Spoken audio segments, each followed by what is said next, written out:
What's up, everybody? Welcome back to another episode of Go Talk with Marcus, powered by Poddex, fueled by Goat Fuel. Joining me on the show for the very first time is TV of TV on basketball. What's up, man? How you doing? Doing good, man. These NBA finals have been awesome, especially that last game is probably the best game this year so far. So thanks for having me on. Excited to talk about this and probably previewing Game 5 as well. Yeah, Game 4 was incredible. Obviously, a must-win game for the Golden State Warriors. You don't want to go down 3-1 in the NBA Finals. Only one team's ever come back from down 3-1 in the finals. That was LeBron James and the Cavaliers against, ironically enough, the Golden State Warriors. Obviously, the biggest reason why the Warriors walk out of Boston with a 107-97 is because of Steph Curry's 43 points, 10 assists. He's the third oldest player to record 40 points in the finals, joining Michael Jordan and LeBron James.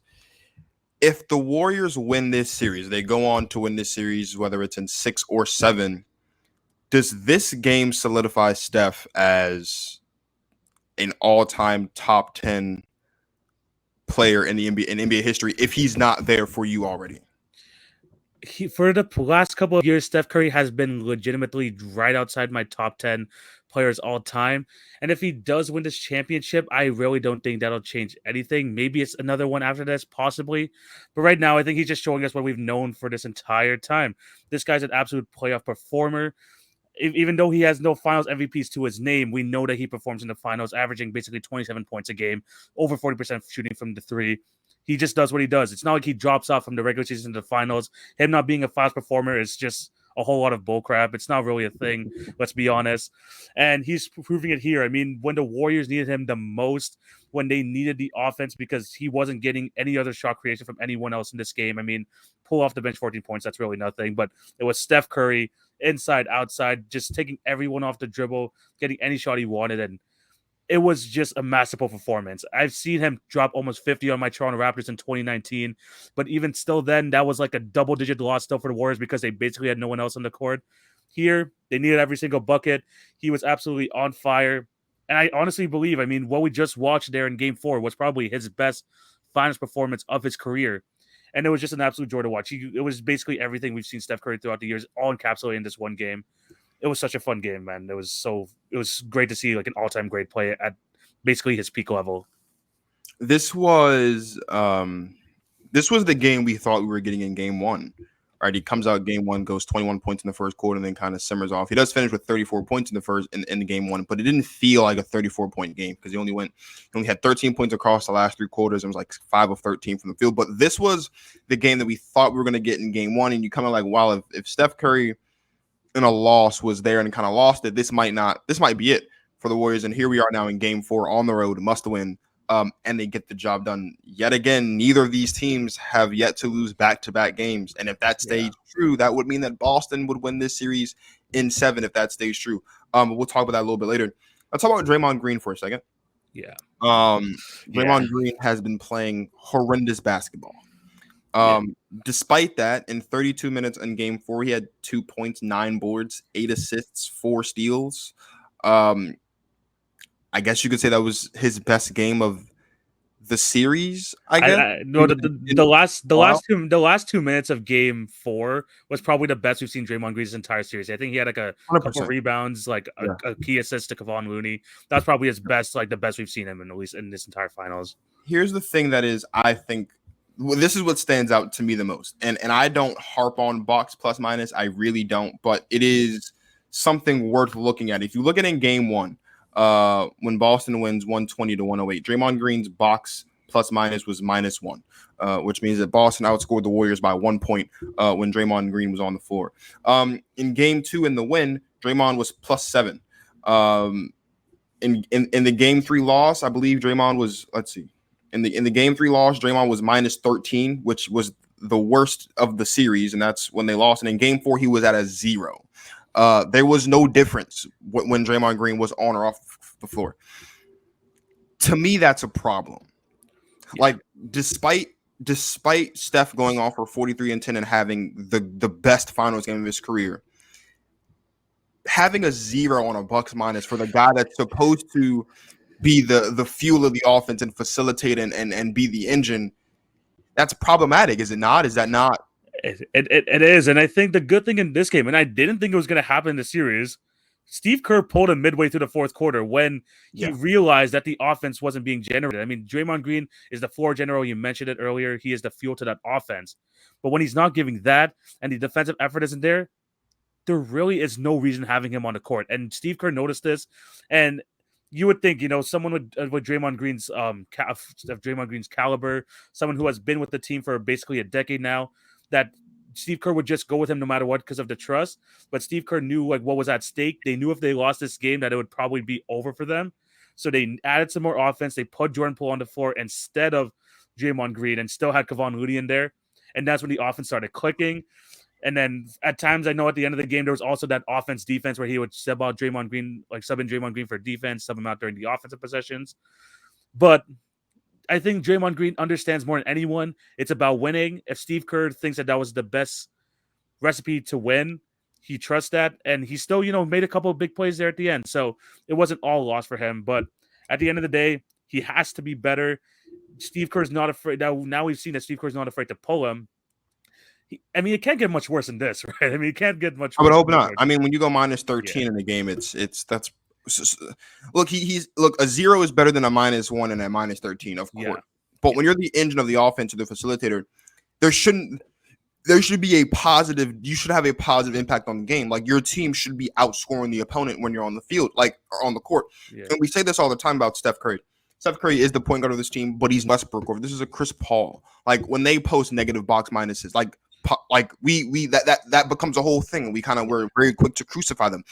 The same has to be said for Draymond Green because he is technically their de facto point guard because he's usually bringing the ball up the court. There's not many set half court possessions when the ball doesn't touch Draymond Green's hands when he's on the floor, and that's because he is their facilitator.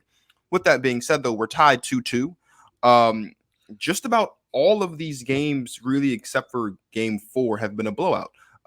Boston wins by 12, then Golden State wins by 19, Boston wins by 16, and then Golden State responds with a 10-point game. Is anyone in control of this series heading into Game 5, or is it just still too close to call?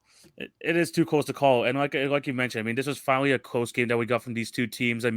Besides garbage time, there wasn't more than an 8-point deficit on either side. I think the Boston had up to an 8-point lead, Warriors somewhere close to that, but I just don't know what to even think of this series because the Boston Celtics, we know that they're a better road team than home team, especially in these playoffs. Mm-hmm. Golden State Warriors, they don't lose back-to-back games. Boston, they don't lose back-to-back games. So what's the situation going here into Game 5? We know the Warriors are one of the best home teams in the league, but Boston is so good at making adjustments as seen through this entire playoffs. You wouldn't be surprised with it either way. I don't know where this is going to go. I don't know what's happening with Jayson Tatum. I don't know what version of him we're going to get in Game 5. Maybe Draymond Green finally turns it around. But honestly, at this point, again, you said it's too close to call. And for Boston at this point, I think you just gotta trust in your coach and Ime Udoka, which they have been throughout this entire playoffs. And hopefully, I know you might get into this maybe soon, but Jayson Tatum just gotta be better at this point. His shooting splits are absolutely horrendous in this final so far. Yes, he's been impacting the game in different ways, but he's in the mid-30s for shooting. This is not what you want from your All-NBA number one guy on your team. I'm going to go on a limb. I'm going to say Golden State is in control of this series. And I think, well, Draymond will tell you that they've dominated this series. That hasn't been the case. What has, however, been the case, though, is twice in this playoffs, in the fourth quarter, the Golden State Warriors have scored less than 15 points. Yeah. Or less than 20 points, in the fourth quarter. And in both of those games, the Boston Celtics won. One was in Game 1, obviously, when Boston had to have a historic shooting night to get the job done in the fourth quarter. And then the second time was in Game 3. Boston outscored Golden State 23-11 in the fourth quarter. Golden State has won all 4 third quarters to this point in this series. Golden State has not dropped a third quarter yet. That is massive. That is, to me, I think, the biggest emphasis, because if you look at Game 1, right, Golden State wins the first quarter, they lose the second quarter. We're actually they're down 2. They go out on that massive run, that massive third quarter, and then again they outscored 40-16 in the fourth quarter. The rest of the way, though, it's really back and forth, but Golden State has consistently won the third quarter, and it's really just taken insane defense for the Boston Celtics in the fourth quarter to win both of the two games that they've won, the one on the road in game 1 and the one at home in game 3. I think the Golden State Warriors are in control of the series because the Boston Celtics are not a good crunch time team. They have been the worst crunch time team in this playoffs. In the last 5-ish minutes of a ball game, they're the worst team in the league. That's not going to be a recipe for success. Now, again, as I mentioned earlier, the Boston is 14-1 after a loss since January. They're undefeated after a loss in the playoffs. The Golden State Warriors are undefeated after a loss. Yeah, they are the same in the playoffs, which is why if that trend remains, then it looks like Boston's going to win in 7. Who gets that first back-to-back win? Because it seems like whoever gets that first back-to-back win is going to win this series. Like, that's just really what it feels like. Is it going to be Boston or is it going to be Golden State? Golden State's obviously got a chance to do it tonight in Game 5. Who gets that first back-to-back win? That seems to be the key to walking out of this season as NBA champion. I honestly believe it's actually going to be tonight. I think the Golden State Warriors actually take the win tonight. I know history says, I mean, like you mentioned, 14-1 since January. Boston are off back-to-back after a loss. I mean, they are just great at making adjustments. Ime Udoka is that's like one of his calling cards. But the Golden State Warriors, seeing that Draymond Green is playing so bad, and the fact that they're 2-2 in the series with him playing bad, without having that secondary guy really being consistent in this finals, and just basically being carried by Steph, averaging basically 35 points a game. I mean, they have to feel great going into Game 5, being at home, back at the Chase Center. And like you mentioned too, the Boston Celtics, they are not a great crunch time team. We've seen it early on in the season where it was basically just dribble, pull up Jaylen Brown, Jayson Tatum all the time. And we saw shades of that in Game 4. And after Marcus Smart hit that 3 with 5:17 left, they finished the game with 3 points and let the Warriors go on a 17-3 run. Yeah. And all the Boston Celtics did was 3-point shot after 3-point shot. Sure, they got an offensive rebound, but back out for a 3. It gets ugly out there in the fourth quarter for the Boston Celtics. And unless Tatum actually steps his game up and becomes that fourth quarter scorer, which they've been yearning for especially this entire season, I don't think that's gonna happen, especially with I hate to say this, but I feel like Draymond Green is due for a good game eventually. I mean, I know some people might disagree, but I just think that he'll have probably his best game. It's not gonna say much, but at least it's probably his best game of the series tonight. And you have Steph playing at an all-time great level. All you need for the Golden State Warriors is a 20+ point per game scorer, whether it's Poole, whether it's Klay Thompson. You need that. Get the 17 from Wiggins. I think that's enough to pull out another win because the Boston offense, especially late, if it gets close, like you said, I just don't trust it. We keep trying to we're kind of dancing around the Jayson Tatum topic. So let's just dive right in. Jayson Tatum has had 1, maybe 2 good games. Game 2 and Game 3, I guess. Game 2 and Game 3, I guess, would be the best games of Jayson Tatum in this series. We've seen now that Steph has had his finals moment. That was on the road in Game 4 in the win. Big win. When is Jayson Tatum going to have his finals moment? Because that's always kind of what we're looking for. We're always looking for when the best player on a team makes their stamp on the finals and potentially swing momentum. We're looking at it right now, and maybe Golden State has momentum swung their way because of Steph Curry's performance in Game 4. Is Jayson Tatum primed for his finals moment to happen in Game 5, or do you think they're going to have to be in a facing elimination situation and we get that in Game 6? Because I love Jayson Tatum. I think Jayson Tatum's fantastic. And I've been saying this all season. If we're going to potentially be looking at Jayson Tatum as maybe trying to nudge him into that superstar conversation, if we're going to talk about a guy who was a first-team All-NBA player this season, these are the standards. And when you're the best player on a team that's in the finals, you have to show up. And Jayson Tatum hasn't consistently shown up. He's had some good games. He's also had some bad games. He's gone 3 for 17. He went 3 for 17 in Game 1. I believe he went 3 for 20 in Game 4 or something like that. He has not been playing the best basketball consistently. Is Jayson Tatum primed for his finals moment tonight, Game 5? I mean, you would hope so. I mean, the Boston Celtics, I mean, like we mentioned, I mean, they are good at making adjustments. But the thing is, those adjustments really do come from the role players playing better. At least it's shown in this series. with like Al Horford, Marcus Smart, Greg Williams, all those guys stepping up, Robert Williams as well. And Jaylen Brown, he has been their most consistent scorer. But the one person that really hasn't like breaking through in the series, which a lot of these other guys have, is Jayson Tatum. And like I mentioned, he is affecting the game in other ways. I mean, he has been shown that he's a great playmaker in the series. He's had 2 games with over 9 assists. Yep. And he has shown that he has been a better defender. He is like holding his own. But you have Jayson Tatum there. People consider him as a top 10 player, some people, not for those other abilities. It's his scoring ability. We know that he has the ability to go 30, 40 points in a game. And it feels like he's due just because he is that magnificent of a player. I don't know if it's going to happen in Golden State. I see a scenario where Golden State wins this game. They go back to Boston. And then he's like, you know what? I am that guy. I am here to take like whatever shot you need me to take, and I'm going to hit it. I see that maybe coming in game 6. I don't really see it coming in game 5. And also, I mean, there's something else with Jayson Tatum. You could tell that during this series, he's nursing a shoulder injury. He's holding it basically every other possession. So, I mean, you can make an excuse there or whatever, but he has to play better nonetheless. All these guys are injured in some sort of capacity. I expect a big game. I don't think it's coming in game 5, though. I mean, you look at Jayson Tatum so far. First of all, he's averaging the most minutes of anybody on either team. He's averaging 40 minutes a game. No one on the Golden State Warriors is averaging more than about 37. And Jaylen Brown's averaging 36. He's shooting 34% from the field, 45% from 3, 73% from the line. To your point, he is leading the team in assists with 7.8 a game. I think actually he's leading all players in assists in this series. But, I mean, no one of all the players that have played all 4 games to this point in the series, the only guy that's shooting at a worse clip than Jayson Tatum is Draymond Green, and Draymond's shooting 23%. Yeah. Everybody else is shooting at a higher percentage than him.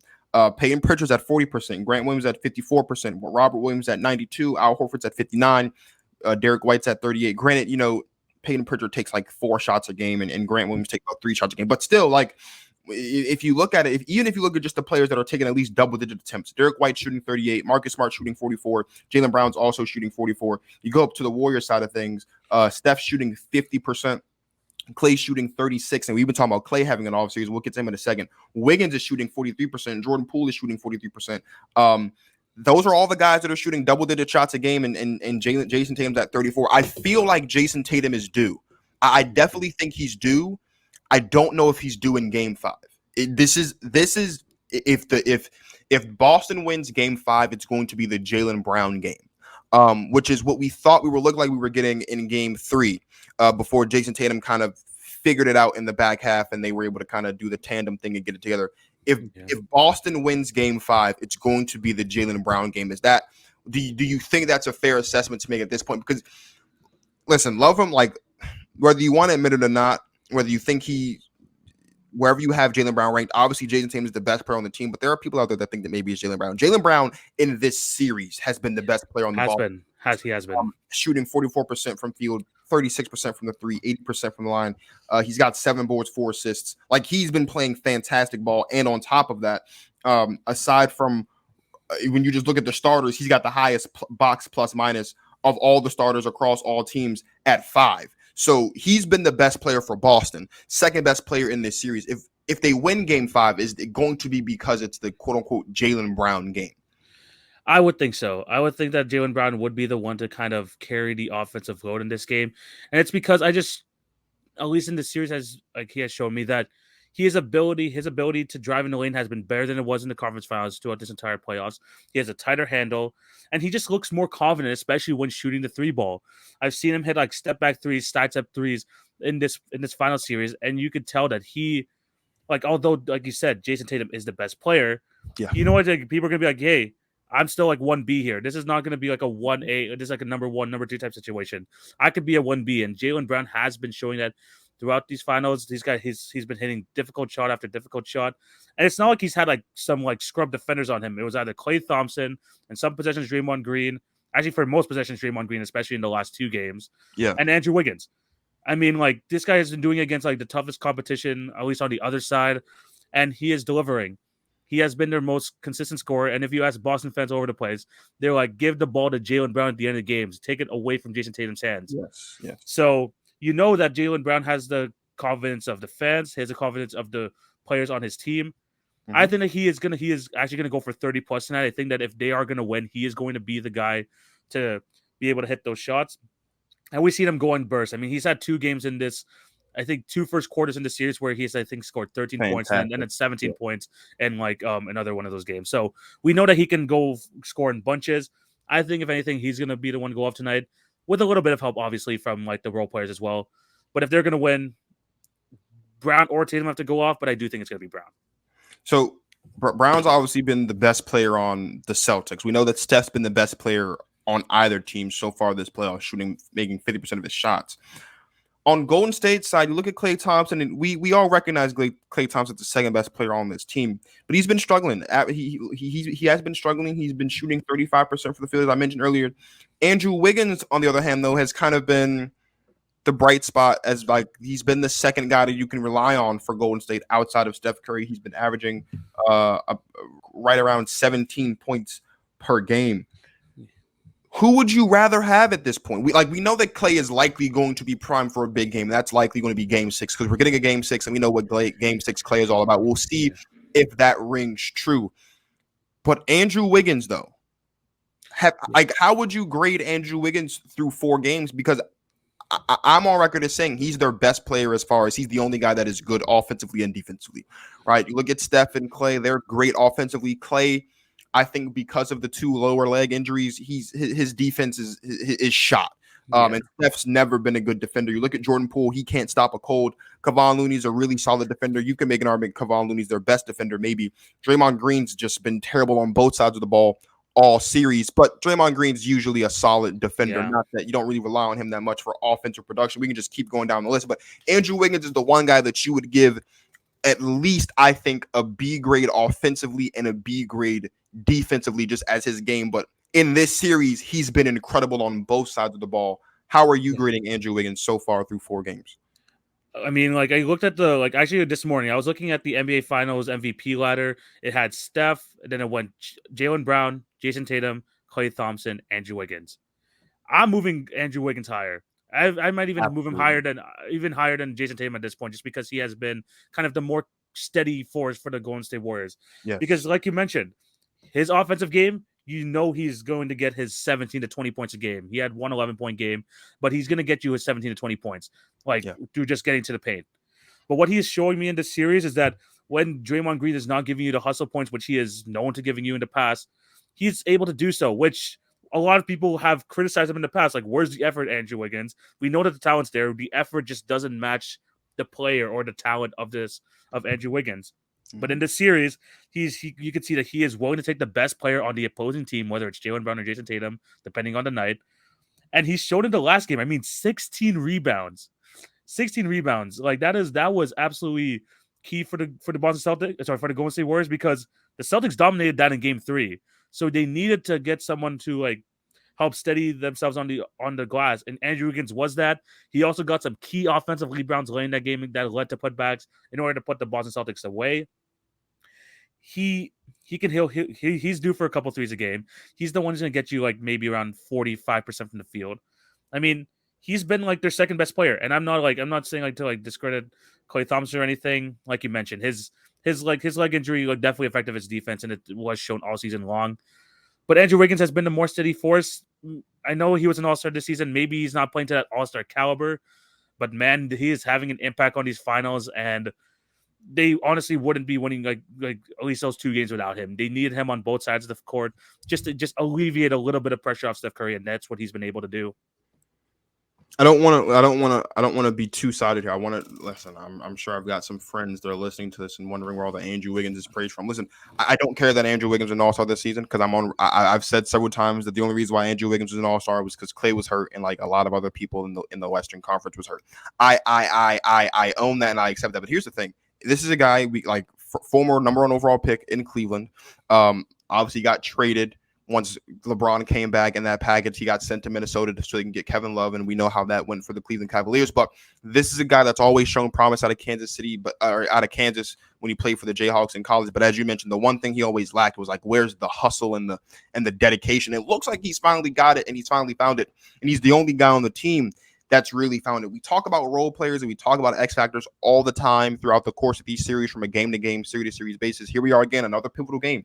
We're right back where we were like a couple days ago, heading into game 3, heading into game 5. It's all tied up 2-2.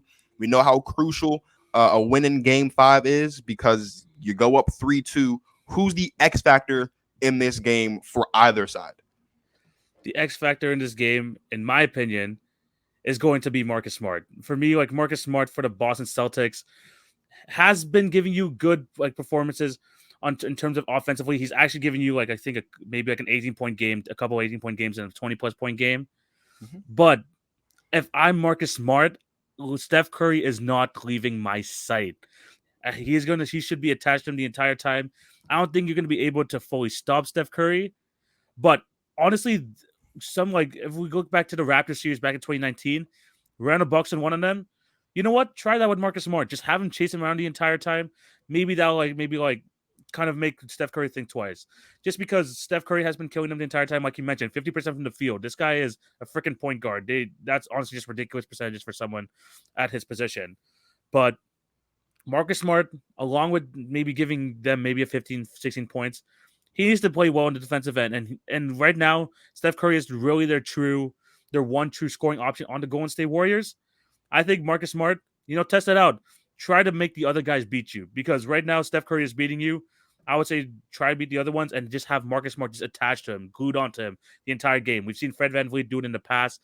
We've seen other players try and just stick to Steph Curry, whether it's a Pat Bev, whatever. Marcus Smart has to try to do this in game 5 because right now you're not getting those performances from Clay that you're expecting. Draymond's obviously is a net negative on the offensive end at the moment. Andrew Wiggins, I mean, it's really just give or take with him. Jordan Poole is kind of like up and down as well. Make them beat you. Try and dare those guys to beat you and just try and stop Curry as much as possible. Have Marcus Smart just stick on him the entire game. I just want to see how that would be able to translate, and maybe that can lead to more positive things for the Boston Celtics. I'm going to stick with the Celtics, but I think the X factor is Jayson Tatum because you look at Jaylen Brown, you look at Jayson Tatum, they're both averaging 22 points. Tatum's averaging 8 assists, Brown's averaging 4. They're both averaging 7 rebounds, but the difference is Jaylen Brown's been more efficient. You're not going to win a championship. The best player on your team's not playing good ball. Look at the Miami Heat in 2011. Best player on the team, LeBron James, didn't play good ball. They lost that series. You look at in 2019, the Kevin Durant wasn't there for the Golden State Warriors. They lost that series. You look at 2016 for the Warriors. Steph Curry, they kind of just disappear those last 3 games down the stretch. What happens? They lose that championship. You don't have Kyrie and Kevin Love in there for if you're the Cavs in 2014 and 2015. And although LeBron James is LeBron James, he was missing some pieces. They lose that championship. It's not very often that you win a championship without your best player being available, or one of your best players being available and playing good ball. And right now, while all hats off goes to Jaylen Brown, and I think undeniably Jaylen Brown is second on my Finals MVP ladder right now. Jayson Tatum, if we're being honest, is 5th, maybe 6th. You can make a strong case for Andrew Wiggins being more deserving of the award than him. Obviously, he won't get it. You can even make a case that a Marcus Smart and Al Horford are higher on that ladder than Jayson Tatum because Jayson Tatum has yet to show us what we know, and that is that he can be that guy. I went on Justin's show a couple days ago. I think it was actually this past show, and I basically said that Jayson Tatum can 100% be the best guy on a championship-winning team. And right now, he's the best player on a championship-caliber team, but he hasn't been playing like it. Jayson Tatum has a good game this game. Boston wins this game. If not, you're looking at Jaylen Brown, you know he will. I think what's happened is the Celtics have looked at game 1 and they've taken it for granted. They've recognized that while they can win with Jayson Tatum, they also forgot that it took history, the best fourth quarter in the history of the finals to get the job done. Yeah. Just because you can win a game without your best player being on point doesn't mean you can win an entire series. And that shouldn't be your game plan. Like that can't be your backup plan. You have got your best chance of success at all times is your best player playing at their best. And right now, Jayson Tatum has not been playing at his best. Again, he's averaged the most points so far in this finals. He's shooting 34% from the field, 45% from 3, 73% from the line. He does lead all players in assists with 8, but he also averages 4 turnovers, which is right up there. I think he also leads all teams there as well. So it's a give and take with Jayson Tatum. He hasn't been that efficient. He's got a -2 box minus on this team, and he's the best player. That is not good. And again, like I said, if this were a Giannis, if this were KD, if this were LeBron, if this were Embiid or a Jokic, like any of these other guys we look at, even a Chris Paul, we just saw everyone slaughter Chris Paul in the Western Conference Finals. This is even a Luka Doncic. If this is any of these other guys that we hold in that superstar caliber category, we would be crucifying them. While I don't think we should be crucifying Jayson Tatum, we should be holding Jayson Tatum accountable because he hasn't been the best version of himself so far through 4 games. And you're looking at a situation where it's best of 3 at this point. First team to win 2 games walks out of the season as the NBA champion. And as I said earlier, despite the series being 2-2, I still think the Golden State Warriors are firmly in control of this series because they've only been outscored in the fourth quarter twice. And in both of those games, they lost. They've outscored in the third quarter and they've played terrific basketball in the fourth quarter. You got to be at your best in the finals. You absolutely have to be at your best when you're playing the Warriors in the finals. Jayson Tatum's the X factor. If he has a fantastic game tonight, Boston gets it done. If not, I don't know. With that being said, who do you have winning Game 5 tonight and why? I'm going to go with the Golden State Warriors. I do believe that although the game plan should be just never keep your eyes off Curry, make sure that he is being accounted for at all times.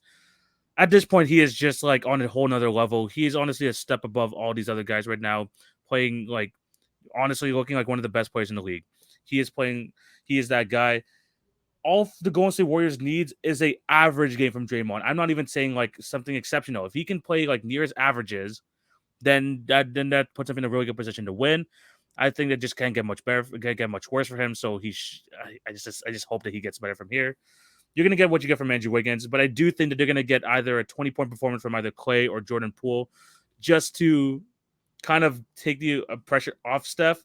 We know that Jordan Poole can go off in these games. He's had multiple 30-point performances already in these playoffs, and Clay, he could go off at any point. Probably going to be Game 6, but Game 5, it's still a big possibility there. I just think that the Golden State Warriors, especially if they keep the game late, and this has been a key theme in this podcast, the fourth quarter. If it gets down to that point, if it comes down to the last 5 minutes like it did in the last game, the Golden State Warriors, I just trust their offense more. They just have more options. I think that they're able to get better quality shots up. Give me the Golden State Warriors to win this game. I think this is the first game where the Boston Celtics lose back-to-back. I'm inclined to agree with you. I think Golden State's got to get the job done. Listen, as great as Boston's been on the road this playoffs, Golden State's been just as great, if not even better, at home. They have one home loss they've coached this playoff. That was Game 1 of this series. Yes. I don't see Golden State dropping another game at home in this series. I know this is the Chase Center, but it is very hard to beat Golden State at home. That was the case all their years at the Oracle Arena, and that's been the case over the course of this playoffs, with an exception of Game 1. Jayson Tatum has been up and down. He's had his moments, but he's also had his lows.